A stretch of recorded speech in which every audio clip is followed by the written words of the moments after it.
चणे बनवण्यासाठी भाजलेला खोबरा, मीठ टाकून उकळलेले चणे, टमाटर, कांदे आणि एक कांद्याला तव्यावर तेल टाकून भाजून घ्यायचे आहे।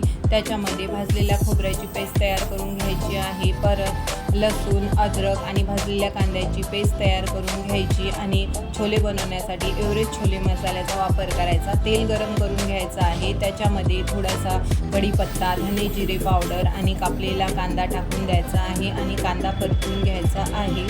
आणि कांदा परतणं झाल्यानंतर त्याच्यामध्ये आपण अद्रक लसूणची पेस्ट केलेली आहे ती टाकून परतून घ्यायचं आहे आणि नंतर त्याच्यामध्ये कापलेला टमाटर टाकून परतून घ्यायचा आहे। गोल्डन ब्राऊन परतून झाल्यानंतर त्याच्यामध्ये आपले सगळे गरम मसाले टाकायचे आहे। त्याच्यामध्ये लाल तिखट, गरम मसाला, हळद, मीठ आणि एव्हरेस्ट मसाला टाकून परतून घेणे आणि नंतर मीठ टाकून उकळलेले चणे त्याच्यामध्ये टाकून द्यायचे आहे आणि चण्याला चांगले परतून झाल्यावर त्याच्यामध्ये आपण कुटून घेतलेला खोबरा टाकून द्यायचा आणि आपले छान छोले तयार झाले आहे। त्याच्यावर हिरवीगार कोथिंबीर टाकून छान परतून घ्यायचे।